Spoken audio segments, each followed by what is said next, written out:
Hi friends. இப்போ நம்ம சிந்து பைரவி பார்க்க போகிற சிந்து பைரவியில் வந்துட்டு நம்ம எஸ்ஐக்கியை ஃபாலோ பண்ணிக்கிட்டே போகிற நம்ம சிந்து ஒரு பக்கம் ஓரமாக போய் நிற்கிறாங்க. என்னடா அது அப்படின்னு சொல்லிட்டு பார்த்தா இறங்குற ஸ்பாட்டு வந்துடுச்சுமா, நீ பின்னாடியே ஃபாலோ பண்ணுவா அப்படிங்கிறாரு இவர்.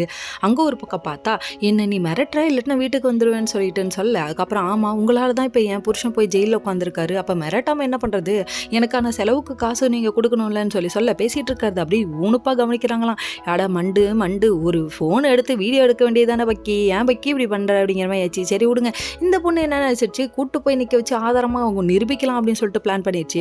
இன்னொரு பக்கம் எஸ்ஐக்கு பேசி முடிச்சுட்டு அமௌண்ட் எல்லாம் கொடுக்க முடியாது திட்டு விட்டு கிளம்பிட்டாரு. அதுக்கப்புறம் பார்த்தா நம்ம சிந்து கையில் மாட்டிக்கிட்டாங்க. அதுக்கப்புறம் வசமாக சிக்கிக்கிட்டியான்னு சொல்லிட்டு உண்மையெல்லாம் கேட்க ரெண்டு அதட்டையிலே உண்மையை போட்டு வளர்ந்துருச்சுங்க. அதாவது நீயும் ஜெயிலுக்கு போகணுப்பா, உன் பிள்ளைங்கெல்லாம் வீட்டில் கஷ்டப்படணும்ப்பா, வேணாப்பான்னு சொன்ன உடனே உஷாராயிட்டாங்க.